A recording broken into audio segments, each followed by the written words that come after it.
Today, a special edition of State of Texas, a deadly crash into an Austin emergency room.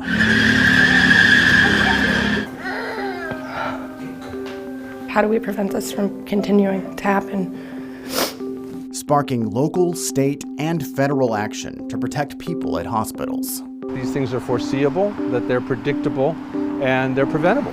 Our team tracks hundreds of similar crashes across the country, many here in Texas. I think you have good investigative journalism that brings to light a significant safety issue. Now, our questions and one family's frightening experience are prompting more policymakers to consider ways to prevent disaster. Hello, and thank you for joining us. I'm Josh Hinkle. This week, the Austin City Council is set to give final approval to a resolution requiring all new hospitals to install crash-tested security barriers at their entrances. It's just one in a handful of Texas cities considering such policies after our investigative team shared its extensive research over the past year and one family's heartbreaking survival story.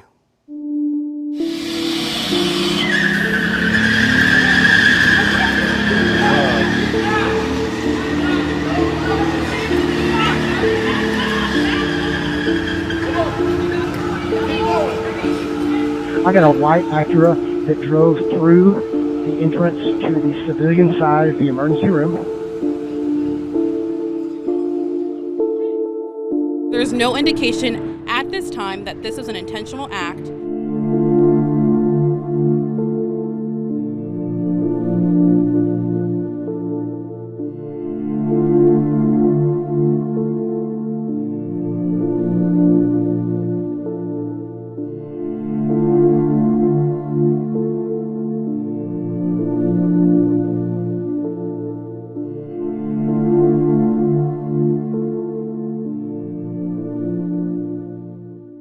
Nadia and Levi Bernard and their two toddlers were looking at an aquarium in the ER waiting room at the moment of impact. We obtained this footage through a public information request in the now closed police investigation. It is hard to watch, but we think it's important you and policymakers see it. In the chaos of the silent video, you can see Levi Bernard climbing over the car, searching for his one-year-old Sonny, who just went through the windshield. His wife Nadia and their other toddler are seen screaming as staff rush to help. From this angle, you can see just how close other patients came to being hit during the crash. Through police records and an autopsy report, we learned the 57-year-old driver who died had at least 3 times the legal limit of alcohol in her system. She accelerated from 15 to 47 miles per hour, never letting off the gas. After watching the video, experts tell us it's a miracle the Bernard family is alive. I went to go turn off the car because I couldn't see him anywhere, and when I leaned in to go turn off the car, he was like on the floor with this trash and debris, just covered in blood. I just saw the whites of his eyes just like looking up at me. I kept asking, what's going on with Sonny? What's going on? And the doctor was like, he's screaming. You hear him? That's a good sign. Gonna be okay, Bubba. You're gonna be okay, hey? Gonna be okay.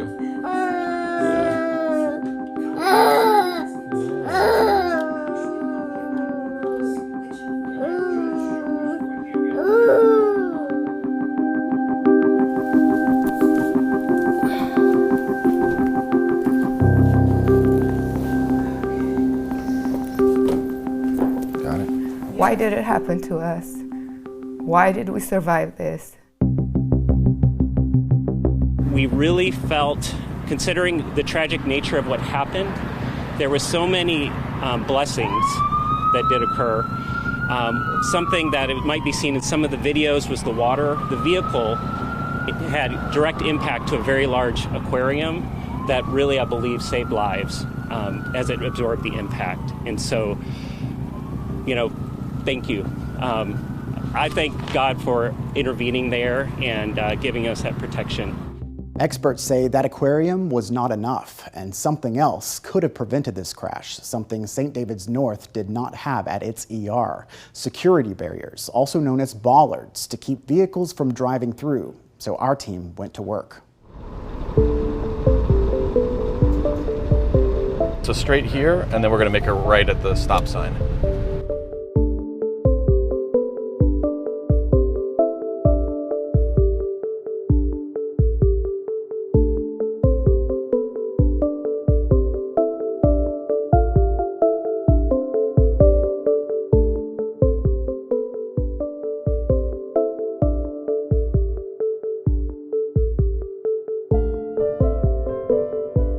Data we compiled at the time from TxDOT and other sources showed in the preceding decade there were at least 85 vehicle crashes into medical facilities statewide. St. David's North had the most victims. Just weeks before that crash, 2 others east of Austin in Navasota and College Station, and the numbers have continued to climb since that initial research. But Texas is not alone. All of these accidents are foreseeable, and because they're foreseeable and they keep happening and they happen for the same reasons, they're predictable.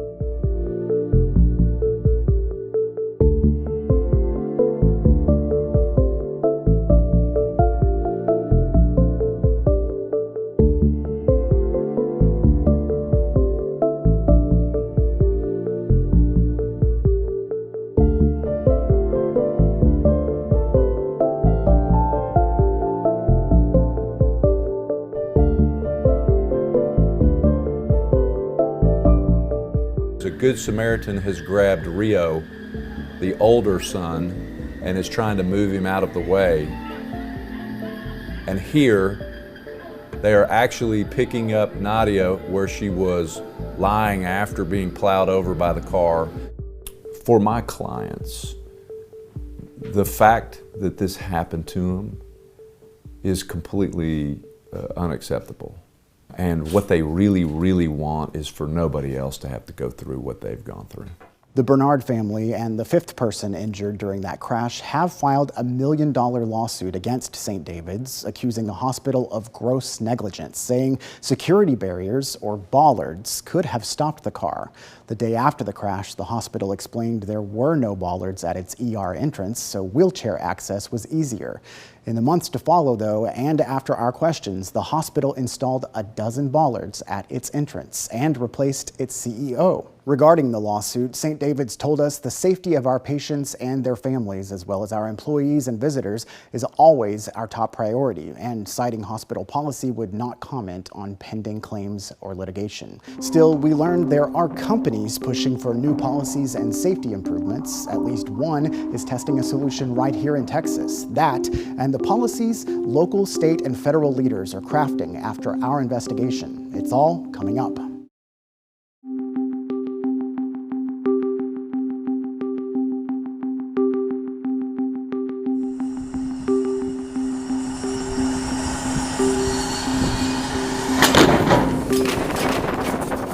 If a bollard is not crash tested like we're seeing today, you have no idea whether or not it can stop the vehicle.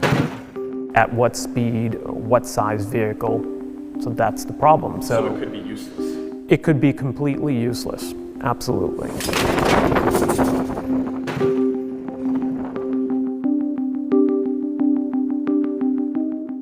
Typically the maximum speed a vehicle can get to in the given space of the parking lot.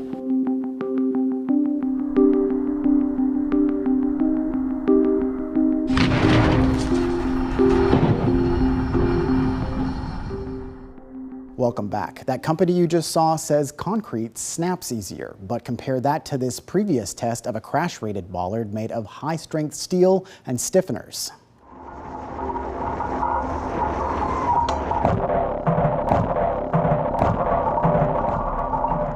One of the difficult parts is there are so many different types of bollards out there, and unless the owners of that building see a certificate that said that that bollard was crash tested to the standard, you would never know.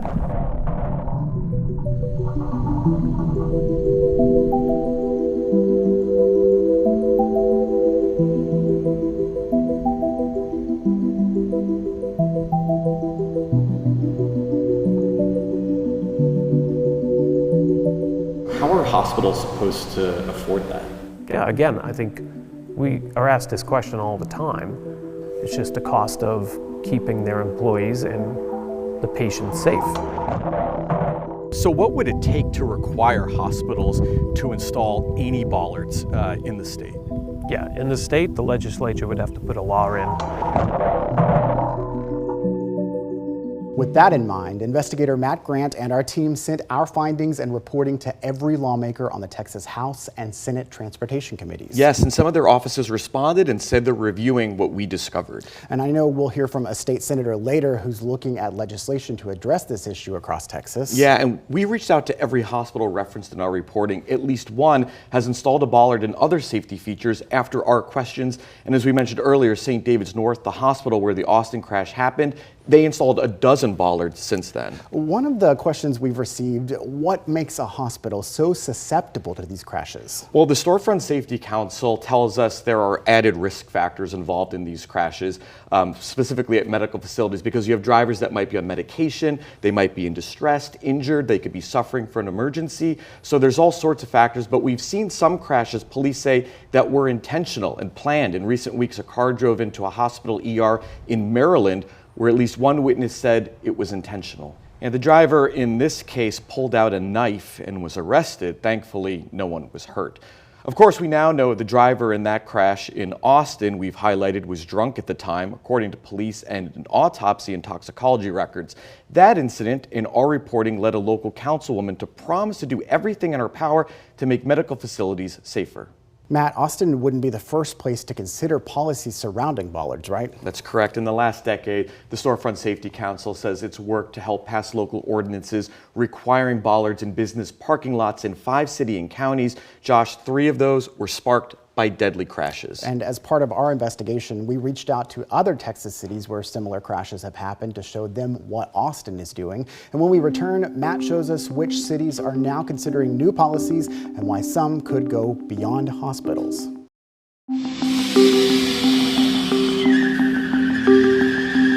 Following our investigation prompted by a deadly crash at St. David's North Austin Medical Center, I had several productive conversations today with my colleagues, and that is moving forward. Austin and these other Texas cities where hospital crashes have happened are considering new safety policies. This after we shared our findings with League City, Navasota, and College Station. All now looking at possibly requiring hospitals to have security barriers called bollards at their entrances to stop cars from driving through. College Station City Council member Bob Yancey watched our investigation and is now looking into a bollard ordinance. This is an issue that I just had no idea the severity of until I saw your reporting. I think in a lot of ways this is how public policy evolves. I think you have good investigative journalism that brings to light a significant safety issue. Experts tell us our reporting is creating momentum, causing awareness of this safety concern to spread. In recent weeks, Austin's neighboring city, Cedar Park, became the latest Texas city to consider new requirements after questions from Matt Grant and our investigative team. But officials there are looking beyond hospitals. I just heard that. So we had, loud bang. Office manager Irat UNICEF couldn't believe what he heard and then saw. Instead of reversing out of the parking spot, the driver just pressed the gas. In July, a truck smashed into this dentist's office in Cedar Park, just north of Austin, into the room where a patient just finished treatment. And just weeks ago, another Cedar Park crash at a restaurant. I think it was like a miracle that we didn't get hurt, like no one got hurt. A different story in 2017 when a 6-year-old was killed and a half dozen were hurt after a vehicle drove through this pediatric dental office in Alabama. They had called all 3 of them back to the treatment room when this car zoomed through the window. Following this, the city council there passed an ordinance requiring crash-rated or engineer-certified steel bollards at buildings where parking is within 10 feet of an entrance. For me, it was just kind of a sobering reminder of the complexity of the problem. Cedar Park Mayor Jim Penniman-Morin says his city is now drafting transportation design standards to improve safety. Bollards is certainly in the mix. While the mayor is focused on road design, speed limits, and pedestrian crossings, our reporting and a potential bollard requirement will be part of the conversation. Councilmember Heather Jeffs telling us, "I do appreciate your investigation and plan to discuss this with our council." It's not something I thought about until you started reporting on it. Should they be required? I think it's a good policy. These accidents happen 100 times a day. and they happen where we live, work, play, and shop. Rob Ryder is a national expert on these kinds of crashes. He co-founded the Storefront Safety Council, which has tracked more than 30,000 crashes into commercial buildings nationwide since 2012, killing an average of 2,600 people a year. Lives, he says, that can be saved with crash-rated bollards. So many of these things happen in very predictable places for very predictable reasons. People have these accidents because the driver makes a mistake, hits the wrong pedal, the driver's distracted, the driver's in a hurry. In certain areas, hospitals always have bollards in the areas that this hospital should have had. Ryder is now working with Sean Breen as an expert in his lawsuit against St. David's North Austin Medical Center after his clients, the Bernards, were seriously hurt in a February crash there. He's also been contacted by Austin City Council member Zoe Kadri's office. According to an email shared with KXAN, Kadri is looking into a bollard requirement for Austin's entertainment district, a decade after 4 people were killed when a man drove into a crowd at South by Southwest. Have you thought of crash-rated bollards before our investigation? Never. Back at the Cedar Park Dental office, it's now top of mind. Days after we stopped by, the property manager installed curb stops at storefront-facing parking spots and tells us bollards are being considered. That's something I requested, so we'll see what they're going to come up with, but that would be ideal. That was Matt Grant reporting. Our investigation has also sparked movement beyond the local level. Now a state senator is looking into a possible statewide bollard requirement. And a Texas congressman is pushing for a safety review of regional federal facilities following our questions. That's coming up. Reemphasize to the Bernard family, what happened to you was a tragedy, and it shouldn't happen again in the state of Texas. And I'm going to do everything I can in my power to make sure it doesn't happen again. We'll sit down with the hospitals and kind of get their take on exactly how we go about tackling and resolving this particular problem. Something you're committed to looking at? I'm committed to it, right. State Senator Royce West telling us some type of statewide bollard requirement could be coming after our reporting. West says he first wants to meet with hospital officials and research what other state legislatures have done. We checked and found at least one example. California updated its law in 2022 to allow insurance company discounts for businesses that install bollards. Our investigation has also prompted a congressional request for a bollard review at all federal facilities in the Southwest. Once again, here's Matt Grant. It's covered all along here. As a result of Matt's important study about safety at area healthcare facilities, I contacted the General Services Administration about safety at federal facilities. In June, Doggett sent this letter to the General Services Administration, or GSA, which oversees more than 8,000 federally owned and leased buildings across the country. Citing our investigation and growing security concerns, Doggett wrote, "These troubling incidents have increased calls for action to require safety bollards to prevent vehicles from crashing into buildings." The following month, Doggett, again referencing our reporting, asked for a review of federal facilities in the southwestern U.S. to determine if bollards are needed. According to federal data, the government leases or owns 1,200 buildings in our 5-state region, the most by far in Texas. There are some leased spaces around town that I think do present those issues. I've urged the GSA, General Services Administration, to take a look at those. We also started reviewing those sites, in recent days visiting 10 federally leased buildings in Austin. While most were designed so security barriers aren't needed, we found at least 3 without bollards or only partially protected, including buildings housing the Social Security Administration, OSHA, and the IRS. That office located inside a medical building directly across from where a drunk driver crashed into that ER in February, killing herself and seriously injuring 5. The Storefront Safety Council reviewed our photos and says this is a concern. In response to Doggett's inquiries, the GSA said it already uses more than 14,000 barriers of various types throughout the country, including around 1,000 in the Southwest. Adding bollards could be recommended at high-risk buildings, which are reassessed every 3 years.